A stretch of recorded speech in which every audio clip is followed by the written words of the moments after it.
Buenas tardes, Puerto Rico. Son las 2 de la tarde y eso significa que damos paso al programa Hablemos de Salud. Yo soy el periodista Isaac Rosado Santos y para mí siempre es un honor poder estar aquí con ustedes en esta plataforma que es traída por MMM Multiclínicas. Como ustedes saben, son muchos los profesionales que se sientan aquí con nosotros para poder atender esos temas que a ustedes les interesan y hoy vamos a estar profundizando específicamente en las personas fumadoras. Pero para poder ampliar en dicho campo se encuentra con nosotros el doctor Rafael Franjul, neumólogo. Gracias, doctor, por estar nuevamente aquí en nuestro programa. Pues muchas gracias, Isaac, y la verdad que muy agradecido por el honor de invitarme aquí. Ya hemos tenido otras entrevistas y han sido básicamente, yo diría que una conversación, no una entrevista, y ha sido muy cómoda, muy buena, así que yo espero que con lo que conversemos en el día de hoy, pues podamos educar y ayudar a nuestra audiencia a que puedan conocer sobre un tema tan relevante y tan importante como lo que es el hábito de fumar. Así que adelante, vamos a seguir hablando. Claro que sí. Doctor, yo quisiera que comencemos específicamente porque en Puerto Rico hay muchas personas que recurren a lo que es el hábito de fumar o utilizar el cigarrillo, pero muchas de estas personas consideran que esto sea un riesgo porque quizás no son fumadores constantemente. Vamos a empezar por ahí. ¿Están en riesgo aunque no recurran al cigarrillo diariamente? Pues mira, te tengo que decir que el cigarrillo ya de por sí trae varios problemas y no importa la cantidad, nunca es bueno. Lo primero que hace el cigarrillo es que cuando tú inhalas el gas producido por el tabaco, esto va a llegar por los pulmones y luego va a pasar a la sangre. El cigarrillo de por sí tiene 700 sustancias tóxicas. Wow. De estas, alrededor de unas 40 son cancerígenas. Y fíjate que el cigarrillo, los químicos que produce impactan a todo el cuerpo. Sabemos ya que si va al sistema circulatorio, pues lógicamente va a impactar a todos los sistemas. O sea que ya tenemos de base de que este tipo de sustancia, como es la nicotina, pues va a impactar todo el cuerpo porque entra directamente a nuestro sistema de riego sanguíneo. O sea que obviamente el efecto es multisistémico. A veces también se ignora el hecho de que no solo se está afectando lo que se le conoce como el fumador activo, sino también los fumadores pasivos, que en ocasiones son familiares que están constantemente en contacto con este fumador o fumadora, o también personas que se rodean en el diario. ¿Se ven también afectadas estas personas, doctor? Definitivo. Mira, nosotros tenemos ahora mismo datos que al año mueren alrededor de 7,000 personas por fumar de segunda mano. O sea, aquellas personas que se exponen al humo del cigarrillo, que no son fumadores, pueden desarrollarlo. Pueden inclusive desarrollar en un 25 o un 30% cáncer de pulmón. Wow. Pueden desarrollar también enfermedad cardiovascular, que de hecho es el daño primordial del cigarrillo. Todo el mundo piensa que el daño primordial es el pulmón y lo otro también es el cáncer. Y pensamos siempre que el cáncer es el cáncer de pulmón nada más. Pueden crear cáncer o provocar cáncer en diferentes órganos del cuerpo. Así que, como te dije, esto es algo multisistémico y es muy serio. Pues destacaba y me llama mucho la atención porque estamos hablando de cifras preocupantes con solo personas que no tienen ese contacto directo, a lo que me lleva, doctor. Entonces, ¿cuándo una persona puede determinarse que es adicto al cigarrillo? Pues mira, vamos a decir dependencia. Ok, me gusta. Te voy a decir por qué. Sabemos que hay muchas sustancias adictivas a nivel mundial. Está la cocaína, la heroína, y la nicotina ocupa el tercer lugar a nivel mundial de las sustancias más adictivas. Y el efecto no es más que un efecto, y valga la redundancia, de que cuando tú inhalas el humo, la nicotina va a subir a nuestro cerebro alrededor de entre 5 a 10 segundos y va a producir una sensación de placer. Y esto lo provoca un químico que se llama dopamina. Eso es un neurotransmisor que lo que te da es una sensación de recompensa, de placer y de tranquilidad. Entonces, ¿qué sucede cuando se da este fenómeno? Que llega un punto de que ya el cerebro se desensibiliza y tú necesitas más y más y más y más. Puedo poner como ejemplo cualquier programa, show, actividad que tú dices, oye, qué bueno quedó ese show. Claro. Y tú dices, oye, mucha gente quiere ir allí. Entonces tú tienes que llenar más asientos. Pues lo mismo pasa en el cerebro. O sea, se van llenando más y más y más receptores y estos receptores se tienen que llenar. Y para que se llenen, tú necesitas más cigarrillos. Empezaste con 1, con 2, con 3, con 4, con 5 y eso es lo que crea la conducta adictiva del cigarrillo. Por eso es importante entender que aparte de lo que es el cáncer que puede producir el cigarrillo, también tenemos que considerar que donde está el problema es en la parte adictiva. Okay. ¿Sabes? Y ahí es que está el problema a la hora de dejarlo. De hecho, todos los pacientes normalmente, de 100 pacientes, por ejemplo, entre 3 a 5, o sea, un 3 o un 5% nada más, lo pueden dejar espontáneamente. Okay. Y lo intentan entre 8 a 10 veces en el año. Wow. O sea que todo fumador, y esto es claro, o sea, todo fumador sabe que el cigarrillo hace daño. O sea, esta información que yo estoy dando no es nueva para un fumador.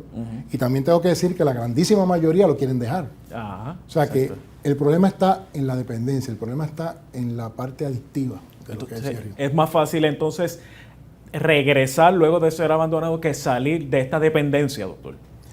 Bueno, salir de la dependencia no es nada fácil. Okay. Como te dije, o sea, los que lo dejan de golpe, Ajá. o como dicen en Estados Unidos, cold turkey, Okay. Es muy poco, son muy pocos. Okay. Son alrededor de 3 a un 5% nada más. Y se convierte más difícil crear la dependencia, se puede caer en la dependencia un poco más rápido, voy a recapitular, siendo un poco más jóvenes en el caso de un adulto o adulto mayor. Esa es muy buena pregunta. Te voy a decir por qué. Porque cuando tú empiezas en la adolescencia, antes de los 21 años, aquellos que empezaron más jóvenes durante la adolescencia, se les hace mucho más difícil dejarlo que aquellos que empezaron después de los 20, 25 años. Okay. Y esto es una cuestión más bien de tiempo. Okay. El riesgo donde ocurre mayormente es cuando ya tú tienes más de 10 años fumando. O si te has fumado 1 o 2 cajetillas por un periodo de 10 años, ya eso significa que tienes un mayor riesgo, no solamente a la dependencia, sino a todos los factores multisistémicos que tiene el fumar. Que como mencioné, el sistema cardiovascular, el sistema respiratorio, todos los sistemas se van a ver impactados por eso. Y ese es un paciente que aunque esté jovencito, ya tú sabes que está a riesgo de desarrollar otras complicaciones. Pues entonces hablando dentro de los riesgos, comencemos con el sistema respiratorio. ¿Cuáles son esas consecuencias que se pueden tener a corto y a largo plazo? Excelente. Mira, recuerda que el cigarrillo es un producto de combustión. O sea, tú quemas el tabaco y eso va a impactar el sistema respiratorio en 2 áreas importantes. Okay. Primero va a entrar por la tráquea, que es el tubo común y corriente por donde se dividen los tubos aéreos o los tubos respiratorios, que se llaman bronquios. Y la otra parte que va a impactar, es la parte distal, lo que se llaman unos sacos que se llaman los alveolos. Entonces, en primer lugar, lo que ocurre es inflamación en esas vías bronquiales y eso es lo que provoca las bronquitis. ¿Qué ocurre ahí? Esas paredes están revestidas de unas vellosidades, parece como grama o una alfombra de esas bien altas o chaggy, como le decían en los 70. Y eso, pues, tiene la capacidad de mover todos los particulados y todo lo que le caiga lo podemos remover de ahí. Produce mucha secreción, produce mucha mucosidad y entonces el paciente empieza a desarrollar lo que se llama la tos del fumador. El paciente que tiene bronquitis crónica se va a manifestar mayormente con mucha tos, con mucha flema y usualmente esto ocurre en un periodo mayor de 2 años. Okay. Ya esto es un paciente que tú dices, tengo un catarro que no se me quita, pero nunca te dicen que es el cigarrillo o a veces no le preguntamos si fuma. Claro. Por eso es importante a mis colegas de nivel primario que por favor siempre le pregunten al paciente si fuma o no fuma. Esa es una pregunta bien importante, porque ya sabemos que ahí tenemos un punto de partida para un riesgo. Y luego viene entonces la segunda parte del daño, que es lo que ocurre en estos sacos que se llaman alveolos. Esto se va inflamando y van alterando la capacidad de que el oxígeno cuando lo inhalamos llegue a la sangre. Cuando nosotros respiramos e inhalamos el oxígeno pasa a la sangre, pero si el área por donde ocurre ese intercambio está inflamado, está fibrosado o está destruido, pues ahí viene entonces el enfisema.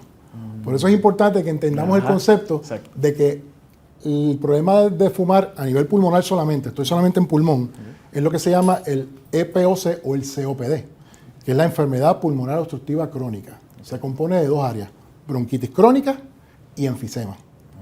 Pueden coexistir como puede haber una o la otra, pero las 2 condiciones es importante saber que no son reversibles. O sea, ya hay un daño estructural y que si nosotros no suspendemos el cigarrillo en un tiempo razonable, pues lógicamente va a llegar un efecto de bola de nieve donde ya puede haber algún daño irreversible y eso es lo que queremos evitar. Claro. Y esto puede ocurrir a cualquier nivel porque es importante dejar saberle a nuestra audiencia de que nunca es tarde para dejarlo. O sea, no importa la edad, si usted lo deja, ya la oportunidad de que usted mejore va a empezar a aumentar. Claro, y poco a poco entonces se va viendo dentro de la situación un poco de calidad de vida y pues con los tratamientos necesarios. Hay otro detalle que me llama la atención y es cómo se afecta el sistema cardiovascular. Oh, mira, eso es bien importante porque el daño primordial donde está es precisamente en el sistema cardiovascular. Okay. ¿Qué pasa cuando tú fumas? Entra la nicotina y esa nicotina es capaz de liberar monóxido de carbono. El monóxido de carbono ya conocemos el daño que hace, de que no permite que el oxígeno se pegue a las células rojas y podamos distribuirlo en todo el cuerpo. Eso es lo primero. Entonces, lo otro que ocurre es que al llegar ese monóxido de carbono, el revestimiento, la parte interna de los vasos sanguíneos se van endureciendo, se van formando placas y se forma lo que se llama la aterosclerosis. Por eso es que el primer daño, el daño principal del cigarrillo es el sistema cardiovascular. Lo más que le ocurre a un paciente fumador son eventos cardiovasculares como ataques cardíacos o enfermedad cardíaca crónica como el fallo cardíaco congestivo. O sea que sí hay un daño. También otra cosa que nos puede hacer es que puede aumentar la adherencia de las plaquetas. Okay. Las plaquetas lo que hacen es que tapan los vasos sanguíneos y ahí entonces vienen las enfermedades periferovasculares, vienen las embolias, vienen todo ese tipo de cosas. O sea que sí hay un daño directo al sistema cardiovascular. Y lo otro que ocurre también, por último, también es que cuando nosotros fumamos, la nicotina llega a unas glándulas que se llaman las suprarrenales y aumenta los niveles de epinefrina. La epinefrina ya sabemos que aumenta la presión. O sea que el cigarrillo no, definitivamente el nivel cardiovascular, y si está afectando el nivel cardiovascular, tanto vasos grandes como vasos pequeños, pues lo que esperaríamos es que puede ocurrir un evento cerebrovascular, un accidente cerebrovascular, o los CVA, o los derrames, como le llamamos. Claro. Puede ocurrir eventos de embolia, amputaciones y ese tipo de cosas. O sea que fíjate que el cigarrillo realmente, el daño es impresionante. Sí, y estamos hablando de dos órganos tan vitales como el corazón y como los pulmones, que son nuestros motores de vida. Así es, son órganos vitales. Los necesitamos. Doctor, mientras se va dando la lucha específicamente para poder cortar con esta dependencia, también se va sumando a la carrera otros productos. Vemos cigarrillos electrónicos, vemos lo que es el tabaco. Si se combina el hecho de consumir cigarrillo y también recurrir a otros productos dentro de esa misma línea, estamos hablando que serían dobles los efectos y se podría acelerar el degradar la salud de cada individuo.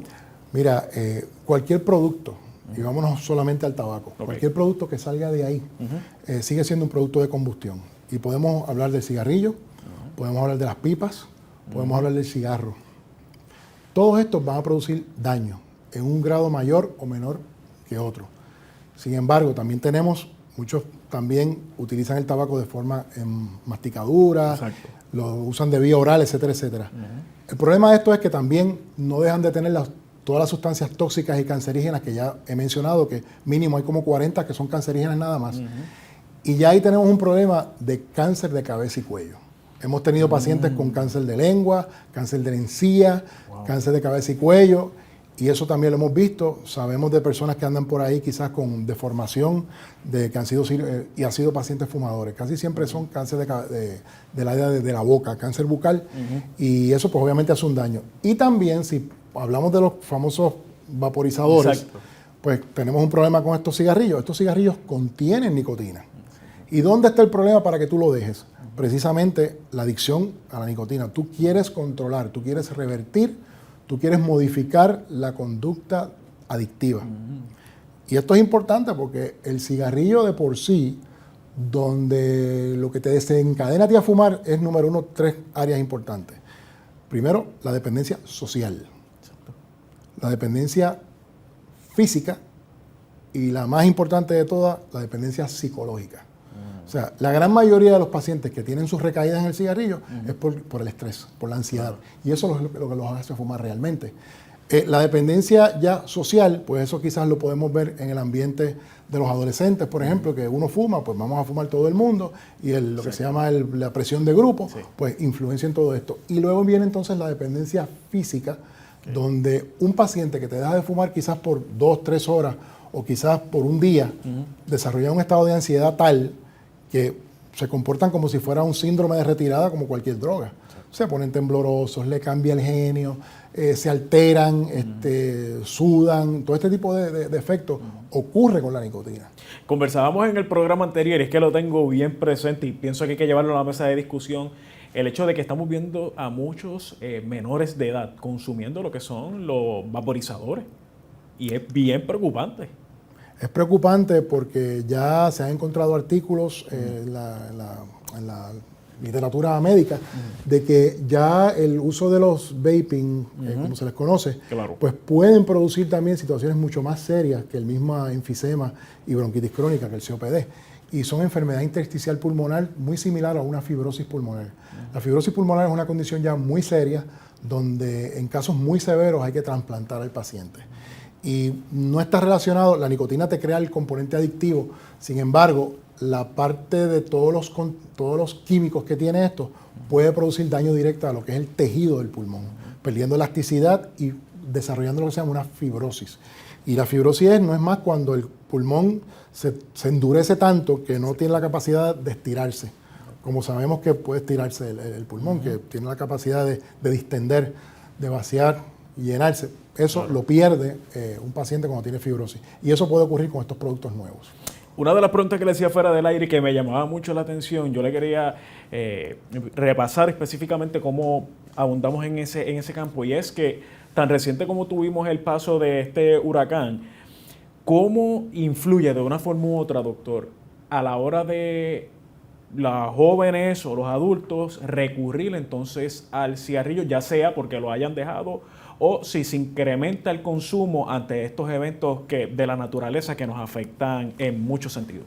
Pues mira, tenemos que siempre ponernos en los zapatos de nuestros afiliados, de nuestros compañeros, y no importa dónde estén, el nivel que estén, dónde vivan, tenemos que pensar cómo tú te sientes muchos días sin luz, sin agua, por las razones que sean. Exactamente. Eso indiferentemente. O sea, estás en una circunstancia fuera de tu día a día. Y llega un momento donde tú lo puedes tolerar un tiempo, pero ya llega un momento donde empieza entonces la incomodidad, la ansiedad, la rabia, la molestia. Y el fumador ya conoce que la mejor manera donde yo puedo bregar con la situación y sentirme mejor es prender un cigarrillo. Exacto. Y te lo digo, en el tiempo que llevo de práctica, pacientes que no fumaban tuvieron sus recaídas. Claro. Y fue porque se les dañó la planta, no llegó la luz, no llegó el agua, se inundó su casa. Oye, son situaciones que de alguna manera tú no tienes ni siquiera un televisor para ver, no tienes nada para distraer tu mente. Exacto. Y he tenido pacientes que sí, la recurrencia ocurre en situaciones como esta. Wow. Eso no es nada extraño. Claro.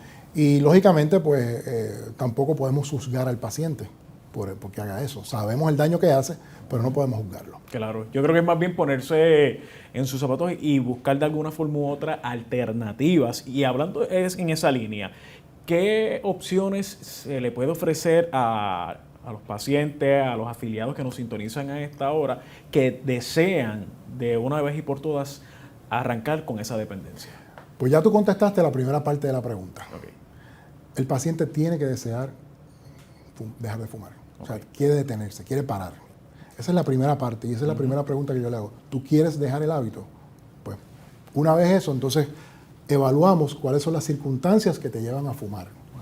Es el trabajo, es la familia, es la casa, y entonces sobre eso es que entonces uno sopesa cuáles son las circunstancias y entonces uno empieza a modificar varias cosas en la conducta.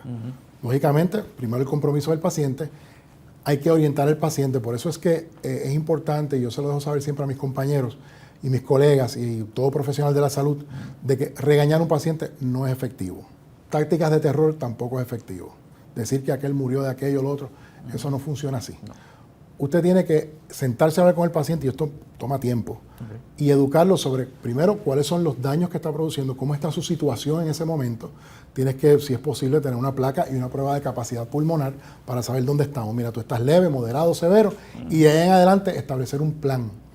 Pero en estos casos tú tienes las alternativas que tú acabas de mencionar, que tienes que envolver al paciente, a los familiares y el medio ambiente donde está, porque si tiene amistades que fuman mucho y eso lo lleva a fumar, pues entonces tenemos que vamos a empezar a cambiarle amistades, ¿no? Claro, y lo otro también es la casa, por ejemplo, los ceniceros, vamos a empezar a moverlo. Todo lo que te lleva a fumar, tienes que entonces empezar a darle una lista de cosas que tiene que hacer para que se distraiga. Preguntarle cuáles son las horas cuando fuma más, cuando fuma menos, cuáles son las circunstancias que te hacen fumar más o menos, y sobre eso trabajar. Es un proceso. Desde el escenario de un afiliado, también entonces se destaca que se vincula a la familia. ¿Cómo es ese proceso y cuán vital puede ser para que el afiliado o afiliada pueda entonces progresar en esta decisión que ya ha tomado? Eso es medular. Es claro y tiene que ser siempre, tiene que darse todo el tiempo. Tiene que haber un apoyo. Una de las cosas que yo le pido a los familiares o al familiar que está presente, ya sea cónyuge o no, es decirles, mira, no los regañes. Okay. O sea, muchas veces he tenido que decirle, a veces tengo, vamos a poner un ejemplo sencillo y me pasa con mucha frecuencia, tengo una pareja, esposo y esposa, y la señora, si el paciente, si el caballero es el fumador, la señora empieza a regañarlo al frente mío, o me dice, doctor, regáñelo. Entonces, una de las cosas que yo le digo, caballero, usted es adulto, y usted consciente o no si ella esté aquí o no, porque no podemos, yo no me puedo convertir en aliado de un regaño ni hacer sentir a la persona mal. O sea, tú un fumador no lo puedes denigrar ni hacerlo sentir menos. Tienes que explicarle que esto es una conducta adictiva y que tienes que darle seguridad. Tienes que decirle, mira, paso a paso. Inclusive, le pedimos al paciente, si puedes bajarme la cantidad a 2 cigarrillos por semana o cada... es llevarlo. Y a eso le añadimos también que si existen las alternativas farmacológicas, pues también tenemos que añadirlo al plan de tratamiento. Y importante, me comenta esa misma línea de los pacientes porque hay que verlo desde el punto de vista de que no se puede regañar, de que hay que ponerse en esos zapatos, porque el paciente lo que va a estar provocando entonces se va a trancar. Y entonces no va a querer, por lo menos, aunque sea de poco a poco, porque eso es lo que se quiere, que de alguna forma u otra podamos abandonar esta dependencia, pues que tenga el visto bueno y que se le pueda ir llevando, no de manera abrupta. Mira, lo que pasa es que lo que tú acabas de decir es muy preciso. Y es porque cuando tú tienes una persona que tiene una conducta adictiva, lo que está evitando es que le llamen la atención o lo regañen. Y por eso tienen que recurrir a hacerlo escondidas y ese tipo de cosas. Y no es así. Entonces, yo lo que les digo y lo que se recomienda que se haga es, mira, es normal que tengas una recaída. Claro. No te preocupes. Claro. Tú llevas 20, 30 años fumando, de repente cambiarlo de un día para otro no es nada sencillo y hay que darle esa seguridad. Vas a caer, puede pasar. Si lo dejaste, oye, lo celebramos. Claro que sí. Si botaste los cigarrillos al zafacón y no volviste a verlos más, excelente. Exactamente. Pero hay que darle esa seguridad porque el paciente no puede ponerse en una conducta aprensiva cuando lo vean fumando. No podemos hacer eso. Tenemos que darle esa seguridad de que lo que está ocurriendo le puede ocurrir tanto a ti como a cualquiera y hay que darle esa energía para que sepan que lo pueden dejar. Dentro de esos consejos, doctor, ¿cuáles sugerencias se le pudieran entonces ofrecer al paciente para que entonces pueda ya evitar recaídas o la recurrencia? Sustitución de aquellas actividades, como mencioné, que te provocan que desencadenen la conducta a fumar. Eso es lo que tenemos que buscar. Tenemos que sustituir aquellas actividades, modificar un poquito la alimentación. Puede ocurrir también que cuando dejan de fumar empiezan a comer también, ganan peso, eso puede pasar también. Hay que decirles, mira, empieza a caminar, empieza a tener cierto tipo de actividad, búscate un pasatiempo, o sea, hay que empezar a buscar y preguntarle qué es lo que le gusta hacer al paciente para que entonces ellos puedan aumentar el tiempo en ese tipo de actividad. Ya entonces, doctor, es que me impresiona porque tenemos mucha información bien valiosa. ¿Cómo entonces podemos, de alguna forma u otra, dentro de estos consejos, motivar a que pues puedas entonces proseguir con este proceso para lograr poco a poco grandes cambios y ver los beneficios que van a estar recibiendo? ¿Cómo entonces debe ser ese próximo paso luego de esto que nos menciona? Ya teniendo entonces el paciente, como dicen, de nuestro lado, entendiendo, reconociendo los efectos que puede estar experimentando, que ya quizás viene arrastrando, pero entonces, ¿qué es lo próximo? Lo próximo también es dejarle saber cuáles son las recompensas de lo que está haciendo, de lo bueno que está haciendo. Y te puedo decir que desde el punto de vista fisiológico, desde el punto de vista biológico, tú vas a ver que en las primeras horas ya el nivel de monóxido de carbono, que tanto daño hace, desaparece en menos de 24 horas.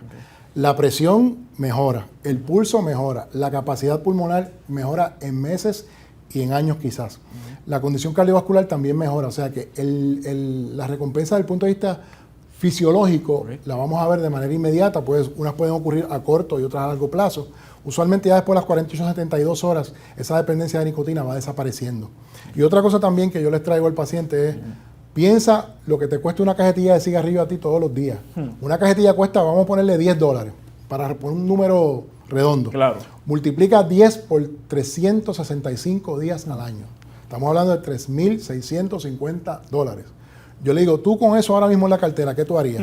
Rápido empiezan los cruceros, los viajes, las vacaciones, me voy por Orlando con el nieto. Sí. O sea, eso es lo que traen. Entonces, esa parte no la internalizan. A veces te preguntan, doctor, ¿y el medicamento? Y le digo, vamos a analizar primero cuánto tú consumes. Claro. Entonces le digo, el día que dejes el cigarrillo, yo te voy a pedirle favor que esa cantidad que tú consumes, métela en un cajoncito, en una alcancía, Exacto. y tú vas a ver a fin de año todos los chavos que vas a tener ahí. O sea, eso es una cosa impresionante y eso funciona. Sí. Funciona. Y aparte de eso, siempre les traigo la parte de sus seres queridos.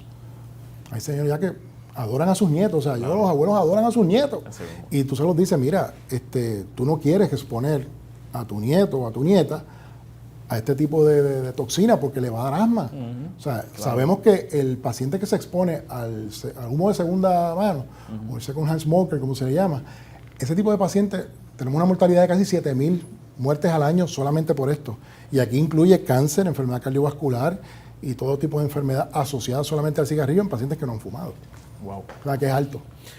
Bueno, ya ustedes escucharon, es el momento entonces de poder marcar la diferencia, de dar ese paso positivo, de entonces abandonar lo que es la dependencia. Y aquí, como lo ha presentado el doctor Franjul, tenemos que tener esa orientación y entonces es bueno recurrir a profesionales como el doctor que están ahí siempre dispuestos para poder ayudarles y llevarlos por el camino correcto para entonces tener un buen resultado. Doctor, gracias una vez más por estar aquí con nosotros. Muchas gracias y la verdad que es un placer y cuando me necesiten aquí estoy a su orden. Gracias, así Gracias, muy bueno.